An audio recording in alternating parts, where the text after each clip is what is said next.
So UFC 319 is over. It was a mediocre event. There were one or two highlights, but overall pretty boring. Especially the main event. But I'm gonna do another matchmaking video today. Again, I chose because my template has basically 10 fights on it.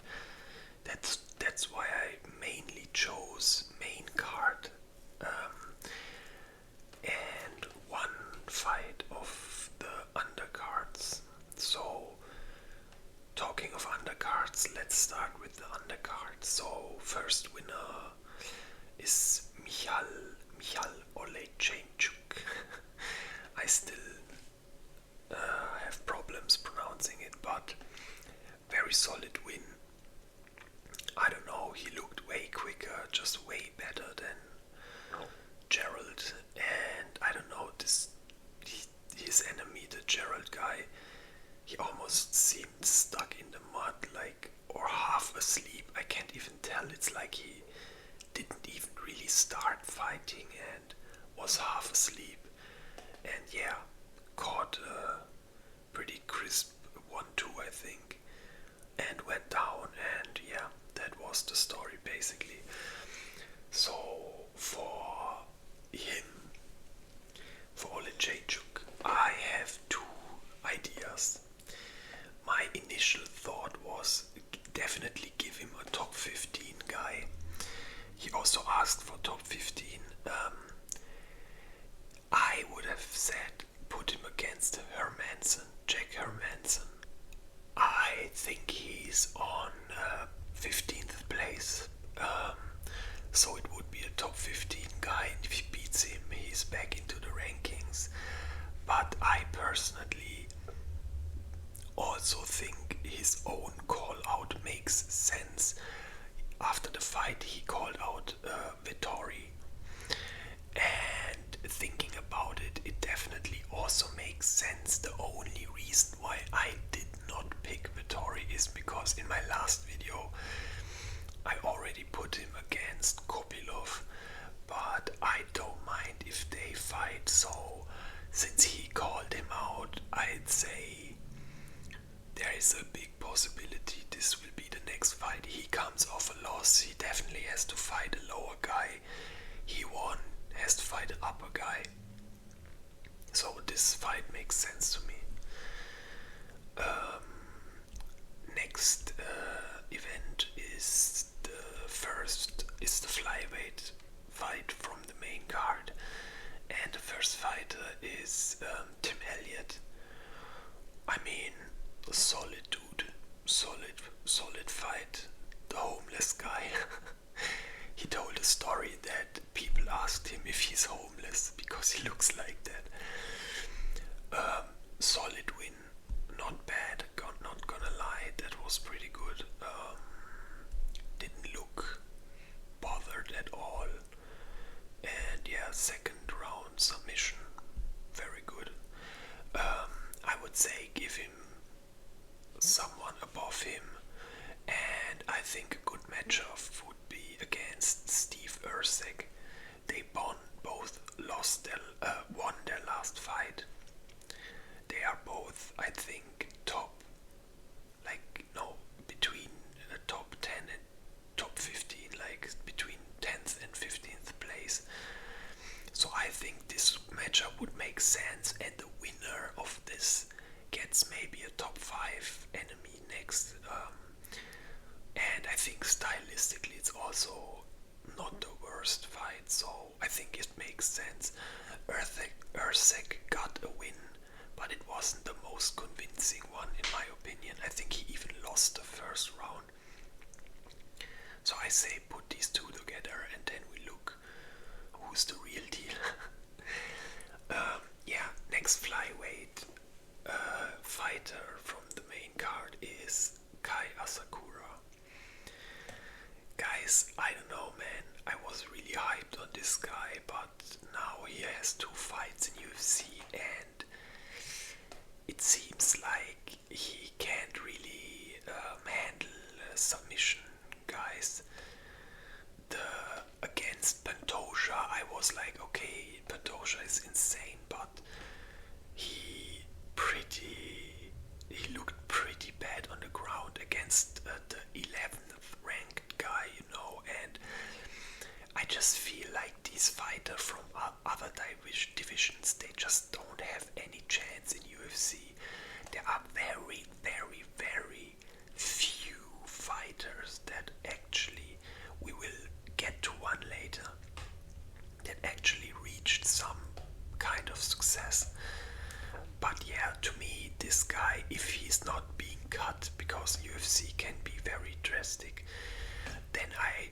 say he needs an unranked opponent.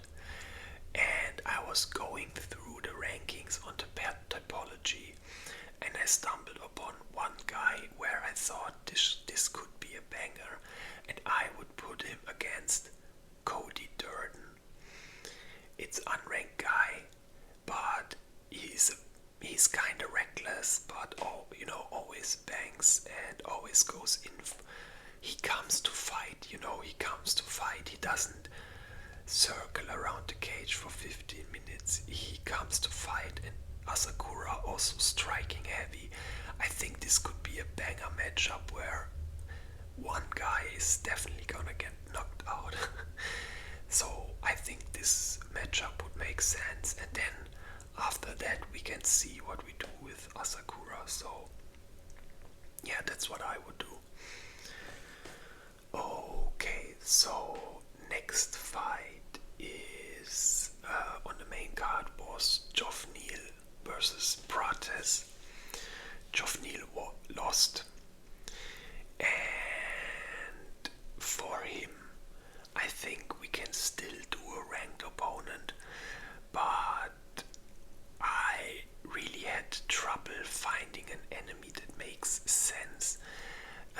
In welterweight, a lot of fights were already booked, so there wasn't a lot of choice, and I thought one fight that could make sense is put him against Covington. Covington, I think, has 3 losses now in a row. He definitely can't get a top 5 fight or something like that.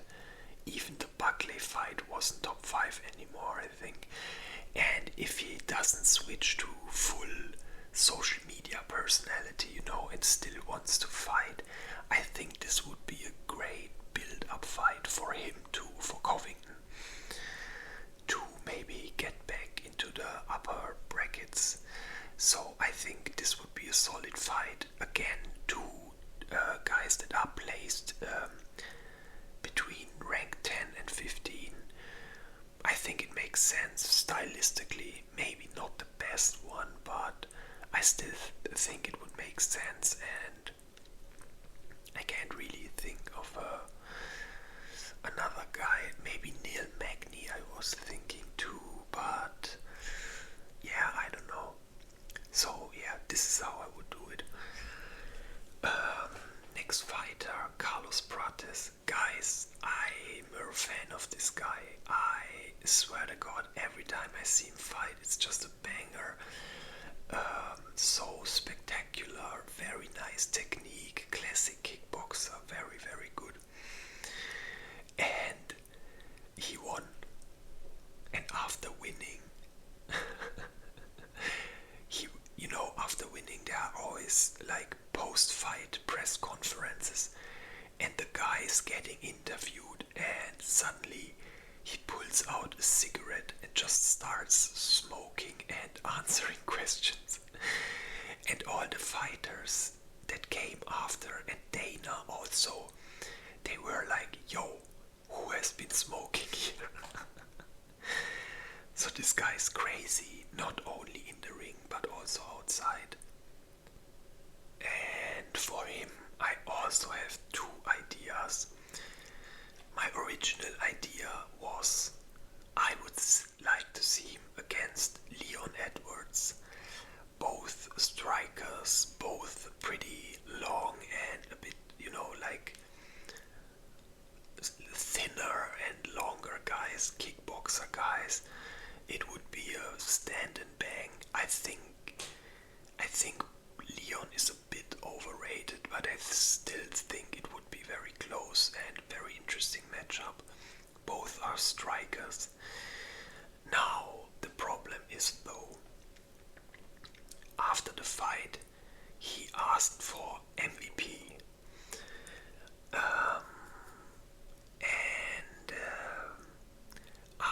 For this reason, I will put MVP as his enemy here in the picture. Personally, first of all, MVP is the guy I mentioned earlier that has some kind of success in UFC, even though he came from Bellator. Like MVP and Prates, I'm both very, very big fan of both of these guys. That's why I don't want to see them fight, because I don't want either of them to lose. But again, he asked for it, and MVP pretty much also already like said, okay, if UFC wanna do it, then we will do it like this. So I assume this is the fight that's gonna happen. But again, if I had to choose without the confirmation, I would put Prates against Leon Edwards, and MVP. For MVP, I would have such a cool matchup idea, but I think there are two reasons why it won't happen. First is, of course, because he's probably gonna fight Prates, and the second one is I would like seeing him against Israel Adesanya, because it would be such a fascinating striking battle. Both guys very, very good strikers, insanely high fight IQ, very skill based, but I think they are friends in real life, and I think MVP is also more of a welterweight fighter. He had some fights at middleweight, but I think he feels better at welterweight, which would be another reason against Izzy. But if I could see this fight, I would put him against Izzy. But I think Prates MVP will be the fight to make. That's, by the way, why I added the undercard guy to Michal, because since these two fight against each others, like MVP and Prates, I had one row left. Whatever. So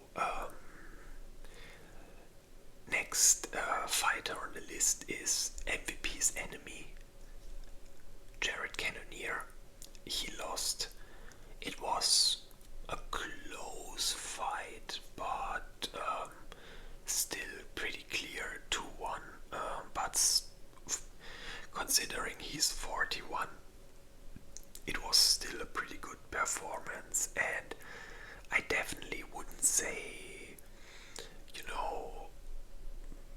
let him fight unranked guy, but definitely it has to be someone on the lower ranking, and probably someone who also lost his last fight, and that's the reason why I choose as his next opponent Roman Dolidze. They both lost. They are both very, bulldozer kind of fighter, very strong, muscular, and I think this would be like tank versus tank, and both have to prove something. They want to go back to the win column, and I think this fight would make sense. I don't know, maybe there are alternatives, but I can't really think of any real alternatives. I mean, you could say maybe you could make a Costa versus Cannonier, even though I also matched Costa already, or maybe Brandon Allen versus Cannonier, but I also matched Brandon Allen. But yeah, that's how I would do it, I think. So next one, co-main event, Lerone Murphy versus Aaron Pico. Yo, insane knockout by Lerone Murphy, respect. So that's why I will start with the loser of the fight, Aaron Pico. As you can see, UFC still doesn't have a picture for him, so I had to choose another one. That's why it has the white background, because all the other ones are from the UFC side, and this guy is so irrelevant, he doesn't even have a profile yet. No, just kidding, but yeah, that's kind of crazy considering he literally fought already and still has no picture. I don't know. I wouldn't say he's a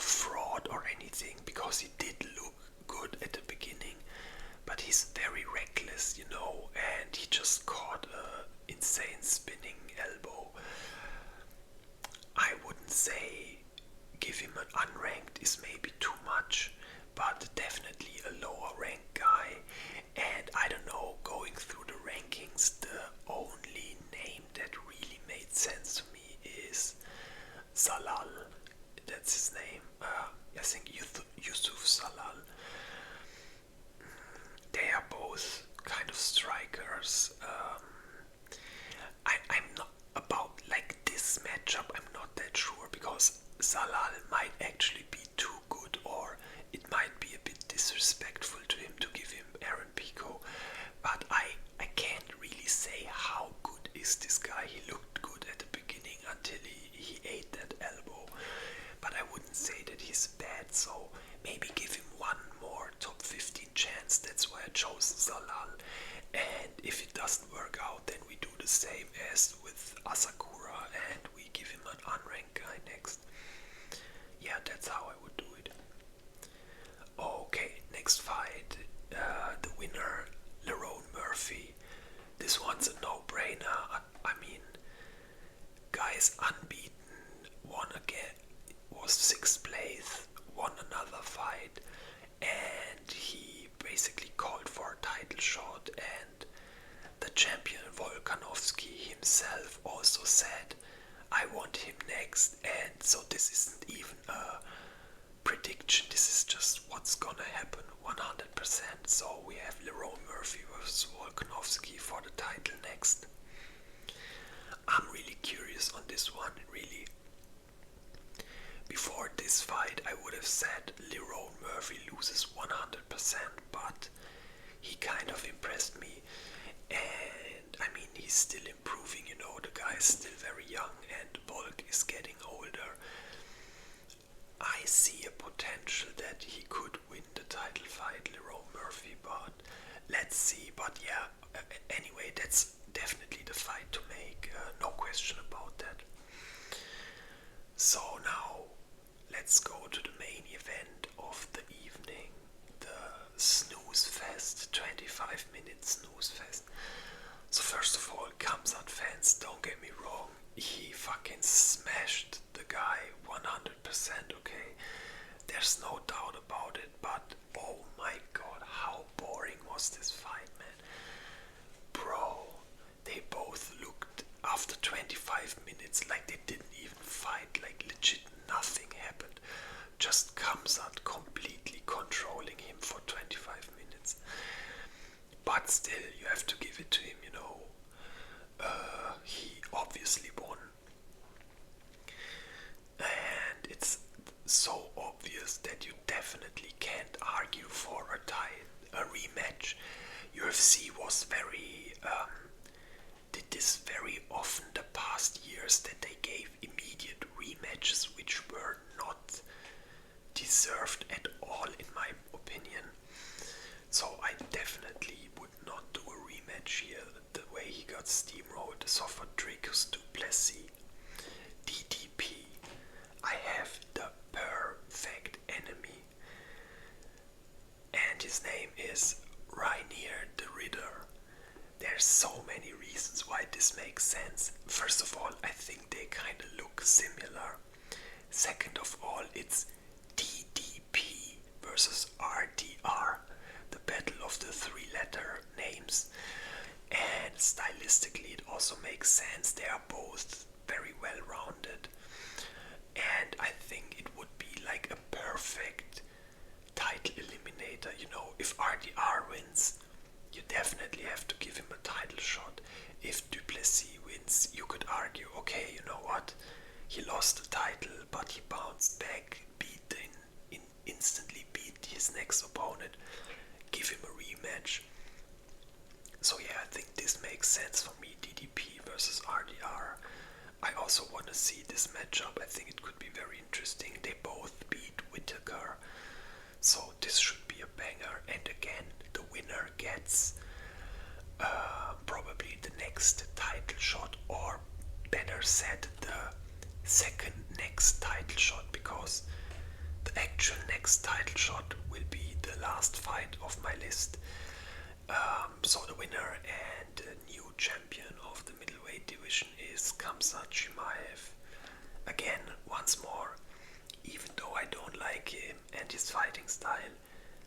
was a savage, man, and he completely destroyed DDP. And respect, man, respect. I don't see anyone in the division beating this guy, like literally no one. Only if it's maybe a lucky timed knee when Kamzat goes for a takedown or something crazy like that, or maybe Kamzat gets injured or something like during the fight, then maybe. But other than that, I don't see anyone beating this guy, and I don't mind him being champion, but please, please, please fight more than once a year, please. That's all I'm gonna ask for. Then you can be champion and smash everybody, smash everybody. Do it, okay, but please, more than once a year, and I'm okay with that. So, yeah, but next title fight is also no-brainer. So we have Kamzat, and he has to fight against the winner of an upcoming fight, and the fight is Caio Borralho versus Nasruddin Imavov. This is clearly the next title eliminator fight, and the winner gets Shimaev. No doubt about it. This is absolute no-brainer. You can't deny it. Especially Imavov, you can't deny him the title shot. Solid run. I mean, he beat Izzy, Dolidze. Who else did he beat? Another very good fighter. I think Brandon Allen also. I'm not sure, but this guy definitely deserved it. With Borralho, you could argue maybe he needs even one more fight, but I think this is a no-brainer. Put Kamzat versus the winner of Borralho Imavov. And yeah, that's I think the fight to make. So yeah, guys, that's my list, or my matchmaking list. Please tell me in the comments if you have any other ideas for cool matchups, or how you would make it, or if there are any fighters I didn't put on the list you would like me to also give them an enemy. But there aren't many left. Sadly, two of my anticipated fights, they got cancelled. Brian Battle missed weight, and I don't even know what happened to Bobby Green, because I was really hyped on this fight too, but yeah, instead it got replaced with some other guys I didn't even know. Yeah, and so that's why I chose these. So guys, thanks for watching. I hope you liked this video. Like and subscribe.